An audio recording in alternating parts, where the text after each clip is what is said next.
네, 독감 백신 접종 이후에 사망하는 사례가 계속 보고되면서 불안감이 커지고 있는데요. 김현숙 충남대병원 감염내과 교수 모시고 관련 내용 조금 더 짚어보겠습니다. 교수님 어서 오세요. 네, 안녕하세요. 예, 현재 정부에서 9명이 사망했다고 공식 확인을 했고요. 네. 일단 접종과의 직접적인 연관성은 아직 확인되지 않았지만 계속 사망 사례가 이어지고 있습니다. 여러 추측도 나오고 있는데 일단 접종에 의한 부작용으로 사망했을 가능성 전문가가 보시기엔 어떻습니까?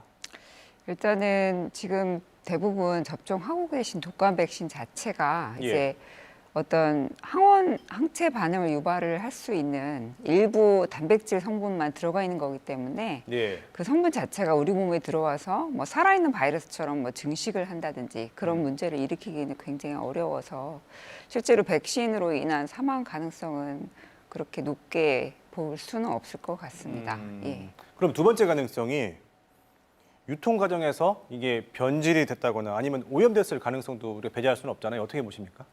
근데 이제 이번에 그 접종이 된 백신들을 이제 수거해서 조사를 해봤을 때 실제로 백신에 특별히 어떤 오염이라든지 문제를 발견은 하지를 못하였다고 제가 들었었고요. 예. 실제로 이제 백신을 제조하는 과정을 들여다보면 굉장히 처음 1부터 10까지 아주 철두철미하게 그 국가에서 관리하는 그런 공정을 지켜서 만들고 있기 때문에 그 오염 가능성 이거는 굉장히 정말로 낮을 것 같습니다. 네. 일단 9명이고 이게 또 공교롭게도 백신 접종 이후에 하루에서 이틀 사이에 이렇게 사망을 했다고 하면 어떤 인과관계를 우리가 좀 추측을 할 수 있을 것 같은데 교수님께서 보시기에는 아직 백신과의 연관성은 좀 떨어진다고 그렇죠. 본다. 예. 예를 들자면 이제 백신 접종을 하고 다음 날 교통사고가 날 수도 있고 이제 그런 상황인데요.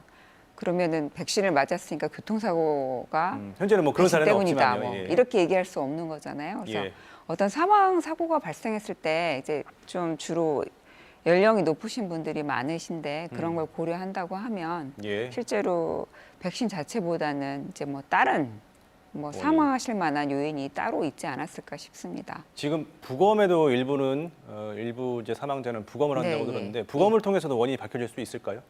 그렇죠. 그래서 부검을 해서 어떤 확실한 사인이 밝혀질 수 있고요. 물론 모두 검사를 해도 원인을 찾을 수 없는 경우가 있긴 합니다만 그래도 이제 많은 부분 그 의혹을 해결해 줄 수 있을 거라고 생각을 합니다. 이게 바로 나오진 않겠죠. 좀 시간이 걸리겠죠. 예, 시간이 좀 많이 걸릴 것 같습니다. 그 혹시 해외에서 이런 사례가 접수됐다 이런 얘기를 들으신 건 없으세요? 해외에서도 사실 이제 백신 때문이라고 하기보다는 백신 접종 이후에 이런 사망 사례는 얼마든지 있을 수가 있는 거고요. 그래서 이게 아직 원인이 확실히 밝혀지지 않은 상황에서 백신을 맞고 돌아가셨으니까 백신 때문이다. 이렇게 너무 넘겨짚는 것은 예단할 수 없다. 성급한 것 같습니다. 그래도 불안감이 있긴 한데 이 독감 백신을 접종한 이후에 발생할 수 있는 부작용 어떤 것들이 좀 있습니까, 일단? 일단은 가장 간단한 거로는 이제 주사 부위에 통증이라든지 거기에 이제 부풀어 오른다든지 이런 아주 일반적인 주사 이후 국소 반응이 생길 수가 있고요. 경증이네요. 아주 경증입니다. 그거 말고 이제 약간 열감이 온다든지 두통이 온다든지 굉장히 이제 애매모호한 전신 증상 같은 것들이 동반이 될 수가 있고요. 한동안 이제 우리가 백신을 제조할 때 주로 유정란에서 독감 바이러스를 이제 생산을 해가지고 그걸 이용을 해서 만들었었기 때문에 그 계란에 대한 알레르기가 있으신 분들한테도 좀 관련해서 부작용이 있을 수는 있는데 실제로 그 부작용들이 대부분 그냥 두드러기라든지 약간 입술이 붓는다든지 또는 기도가 약간 부어서 호흡곤란이 온다든지 이런 정도 경미하기 때문에 실제로 계란에 대한 알레르기 반응이 있었다고 하더라도 백신 접종을 모두 권고를 하고 있습니다. 그렇군요. 예. 그럼에도 불구하고 좀 불안해서 이런 증상이 발현된다. 근데 좀 불안하다. 이러면 어떻게 우리가 대처를 해야 됩니까? 근데 이제 우리가 이제 모든 어떤 백신이나 치료약제들을 살펴보면 부작용이 하나도 없는 것은 없거든요. 그래서 항상 어떤 치료를 한다거나 백신을 맞는다거나 이런 행위를 할 때 결정을 해야 되는 중요한 내용은 우리가 이를 통해서 얻을 수 있는 이득과 잃게 되는 손실이 어느 쪽이 더 크냐라는 것이죠. 그래서 실제로 백신을 맞지 않아서 독감에 걸리신 분들을 보면 물론 가볍게 감기처럼 앓고 지나가는 분들도 있을 수 있겠지만 네.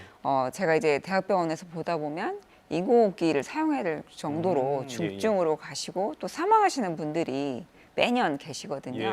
그래서 그런 걸 보면 실제로 이런 부작용에 대한 우려 때문에 백신을 안 맞는다라고 하는 거는 정말 구더기가 무서워서 이제 장 못 담근다라는 것처럼 좀 너무 큰 손실을 감수를 해야 되는 그런 상황이 초래될 수 있다고 생각을 하시면 될 것 같습니다. 네. 그러니까 뭐 꼭 백신을 맞는 게 더 좋다 이런 말씀이시고요. 그렇죠. 특히 지금 이 독감에 걸렸을 때 제일 무서운 게 이제 바이러스성 폐렴이라든지 또는 뭐 심장염이라든지 여러 가지 굉장히 중증 부작용으로 인해서 사망할 수 있는 고위험군에 해당하시는 분들은 이런 부작용을 무서워하시지 마시고 예. 예방 접종을 꼭 하셔야 되겠습니다. 알겠습니다. 오늘 말씀 잘 들었습니다. 고맙습니다. 네, 감사합니다. 예.